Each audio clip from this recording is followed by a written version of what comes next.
All right, let's pull back the curtain on one of the most basic ideas in all of business. And I have a feeling that what we're about to find is going to change how you think about success itself.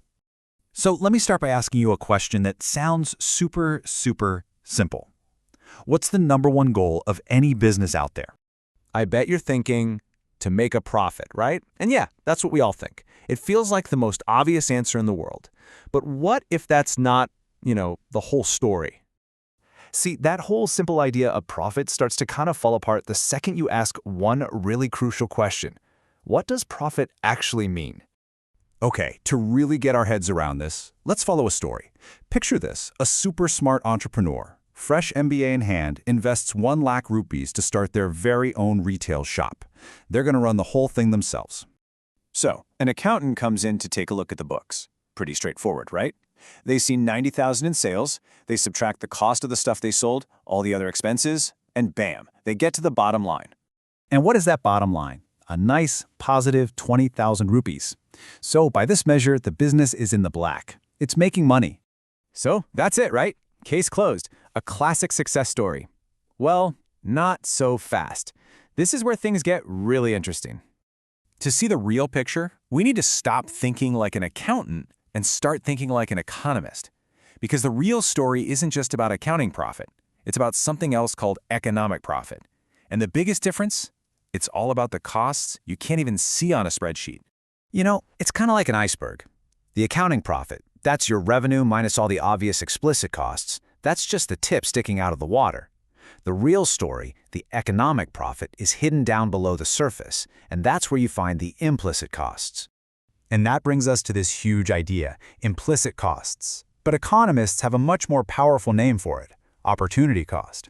And it's actually a pretty simple concept. It's just the value of the next best thing you gave up. It's the road not taken. Okay, so let's take this big idea of opportunity cost and go back to our entrepreneur's shop.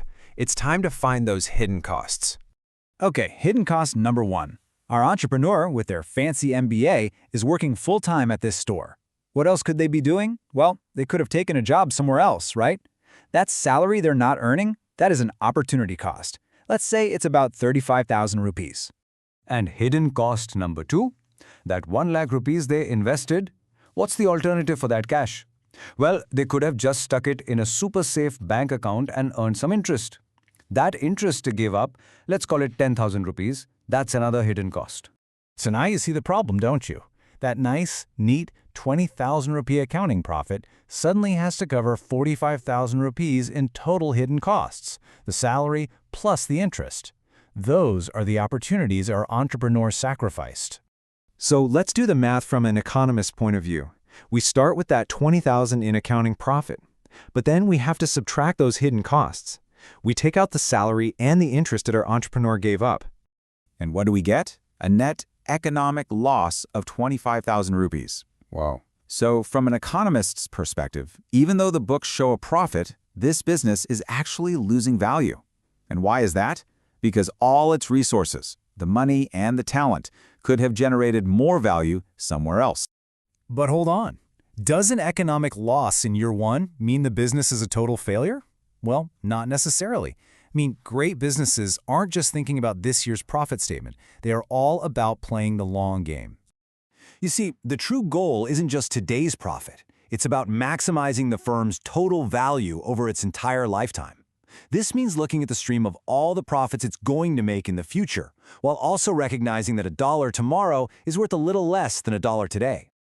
That's why, when you see a company going all in on grabbing market share or spending a ton of money on growth, they're not crazy. They're not just ignoring profits. A lot of times they're sacrificing short-term gains for a much bigger payoff down the road.